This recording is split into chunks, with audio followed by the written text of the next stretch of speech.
بسم اللہ الرحمن الرحیم۔ السلام علیکم ورحمۃ اللہ وبرکاتہ۔ بچوں، آج ہم اسلامیہ جماعت 11ویں باب پنجم اس کا پہلا سبق حقوق العباد پڑھنے جا رہے ہیں اور اس کا لیکچر نمبر 2 پڑھیں گے۔ اس سے پہلے لیکچر میں ہم نے معاون عملہ کے حقوق، اساتذہ کے حقوق اور زوجین کے حقوق پڑھے تھے۔ آج کے لیکچر میں ہم اولاد کے حقوق پڑھیں گے۔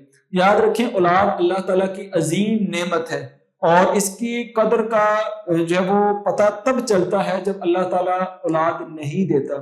تو لہٰذا اللہ تعالیٰ کی اس نعمت کو اچھے سے رکھنا چاہیے اور اس کی اچھے سے تربیت کرنی چاہیے۔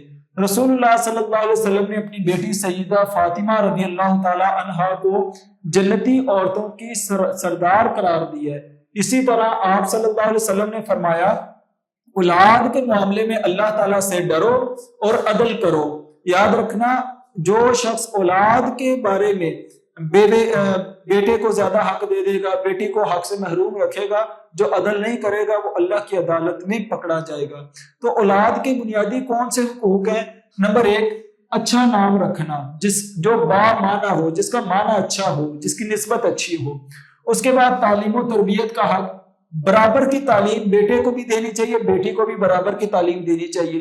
یہ نہ ہو کہ بیٹے کو آخری ڈگریوں تک پڑھا دینا اور بیٹی کو میٹرک کروا کے گھر میں بٹھا دینا، یہ سیدھی سیدھی واضح ناانصافی ہے اور اللہ کے ہاں انسان پکڑا جائے گا۔ اسی طرح آداب زندگی سکھانا، یہ نہ ہو کہ بس ان کی ضروریات کا خیال رکھا لیکن انہیں ادب و آداب تو سکھائے نہیں زندگی کے۔ اور اسی طرح غلطیوں سے گریز کرنا، چھوٹی چھوٹی غلطیاں جو ہوتی ہیں ان پر جو ہے وہ پکڑ نہ کی جائے، پکڑ ان غلطیوں پر کی جائے جو کہ ان کی زندگی کو خراب کر سکتی ہیں۔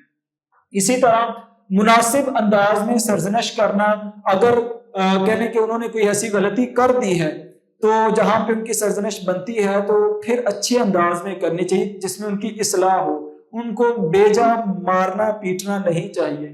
اسی طرح بے جا غصہ نہیں کرنا چاہیے، چھوٹی چھوٹی بات پہ جب وہ غصہ کرنا، اس سے اولاد متنفر ہو جاتی ہے۔ اسی طرح انصاف کرنا اولاد کے درمیان، جو چیز بڑے بیٹے کے لیے لے کے آئے ہیں وہی چھوٹے بیٹے کے لیے ہونی چاہیے۔ یہ نہ ہو ایک کو برانڈ کے کپڑے پہنائے جا رہے ہیں اور دوسرے کو جو ہے وہ عام مارکیٹ سے لا کر پہنائے جا رہے ہیں۔ اولاد کے درمیان توازن، برابری قائم کرنا۔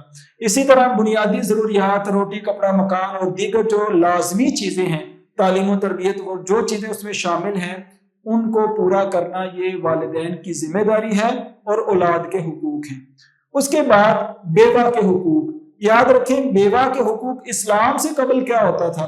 مال وراثت سے محروم کر دیا جاتا، شادی کے حق سے محروم کر دیا جاتا۔ اب وہ دوبارہ کبھی شادی نہیں کرے گی، اور جو شوہر کے وارث ہوتے تھے، جو بیوہ کے سسرال والے ہوتے تھے، وہ ایسے سمجھتے تھے کہ شاید یہ ہمارے لیے مال غنیمت آ گئی ہے، ہمارے لیے کوئی غلام بن گئی ہے۔ ساری زندگی اس پر ظلم کرنا، جبر کرنا، اس سے کام لینے اور اس کو جو ہے وہ ایک نوکرانی کی طرح رکھنا، یہ جو ہے وہ سلوک کیا جاتا تھا۔ حتیٰ کہ اسلام سے قبل عورت کو، بیٹی کو زندہ دفن کر دیا جاتا تھا، زندگی کا ہی حق نہیں تھا۔ اسلام نے کون سے حقوق دیے ہیں؟ رسول اللہ صلی اللہ علیہ وسلم نے بیوہ اور مسکین کے لیے، جو شخص کاوش کرتا ہے، جو محنت کرتا ہے، ان کے حقوق پورے کرنے کی کوشش کرتا ہے اور ان کے لیے محنت کر کے ان کے راشن اور دیگر ضروریات کو پورا کرنے کی کوشش کرتا ہے، وہ شخص ایک تو یہ کہ مجاہد کی طرح ہے یا پھر اس روزے دار کی طرح ہے جس نے سارا دن روزہ رکھا ہوتا ہے۔ ایک بندہ اپنی کمائی میں سے کچھ حصہ بیوہ اور مساکین کے لیے خاص کرتا ہے، یہ اس مجاہد کی طرح ہے جس نے اپنا سارا مال اللہ کی راہ میں وقف کر دیا، حتیٰ کہ اپنی جان بھی نچھاور کر دی، یا اس روزے دار کی طرح جس نے روز روزہ رکھا۔ ٹھیک ہے۔ اسی طرح آپ صلی اللہ علیہ وسلم کی سیرت کے بارے میں اگر ہم دیکھیں تو آپ صلی اللہ علیہ وسلم بیوہ اور مساکین کی ضروریات کا خیال کرتے تھے۔ صحابی بیان کرتے ہیں کہ آپ صلی اللہ علیہ وسلم اس بات میں کوئی عار محسوس نہیں کرتے تھے کہ آپ بیوہ یا مساکین کی ضرورت پوری کریں یا ان کے ساتھ چلیں۔ آپ صلی اللہ علیہ وسلم ہر موقع پر ان کا خیال کرتے تھے۔ اسی طرح اکثر امہات المؤمنین، یہ دیکھ لیں آپ صلی اللہ علیہ وسلم کی سیرت کا ہمیں سب سے پہلا سبق کیا ملتا ہے؟ بیوہ کے ساتھ حسن سلوک کا کیا حکم ہے کہ آپ صلی اللہ علیہ وسلم کی پہلی بیوی حضرت خدیجہ رضی اللہ تعالیٰ عنہا وہ بیوہ تھی۔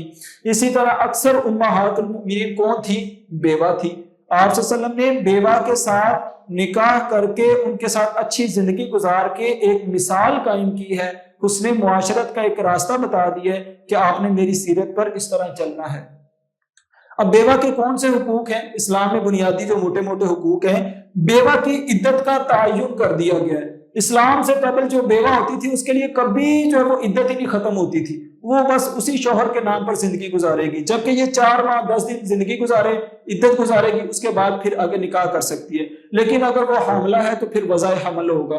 اسی طرح میراث کا حق، یعنی کہ اس کو شوہر کی وراثت میں سے پورا حق دیا جائے گا، اور جو شخص وراثت کو غصب کرے گا یا بیوہ کی ملکیت پر قبضہ کرے گا، آپ صلی اللہ علیہ وسلم نے فرمایا کہ وہ شخص اپنے پیٹ میں جو وہ آگ بھر رہا ہے اور اس کے لیے بہت زیادہ وعید ہے، وہ جتنا پیسہ جمع کرے گا، جتنا قبضہ کرے گا، وہ اللہ کے ہاں اتنی بڑی جو ہے وہ جہنم کما رہا ہے۔ اسی طرح نحوست کے تصور کا خاتمہ، اسلام سے قبل بیوہ کو منحوس سمجھا جاتا تھا، یہ سمجھا جاتا تھا کہ اس کی وجہ سے ہمارا بیٹا، ہمارا بھائی فوت ہو گیا ہے، لہٰذا یہ عورت منحوس ہے۔ اسلام نے اس تصور کا خاتمہ کیا۔ اسی طرح اسے شادی کا حق دیا ہے، وہ 4 ماہ 10 دن کے بعد اپنی رائے سے خود سے شادی کر سکتی ہے، اس کو اتنا بڑا حق دے دیا۔ اسی طرح جبر سے آزادی، جو شوہر کے گھر والے ہوتے تھے، جو سسرال تھے بیوہ پر جو ساری زندگی ظلم کرتے تھے، اسلام نے اس جبر سے اسے آزاد کیے، وہ اپنا نکاح کرے اور آگے جا کے گھر بسا سکتی ہے۔ اسی طرح بیوہ کی کفالت ریاست کے ذمہ ہے۔ اگر کوئی ایسی عورت جس کے نہ تو سسرال کی طرف سے کوئی وارث ہے، نہ اس کے بھائیوں کی طرف سے کوئی وارث ہے، تو ایسی بیوہ کی کفالت ریاست کے ذمہ ہے۔ ریاست کا حکمران جو ہوگا وہ اس چیز کا ذمہ دار ہے کہ وہ اس کے حقوق کا خیال رکھے۔ یہ آپ صلی اللہ علیہ وسلم نے بیوہ کے حقوق جو ہے وہ بیان کیے ہیں۔ تو بچوں 5 طرح کے حقوق تھے 5 لوگوں کے، جو کہ ہم نے اس سبق میں پڑھے، یقیناً آپ کو یہ سمجھ آگے ہوں گے۔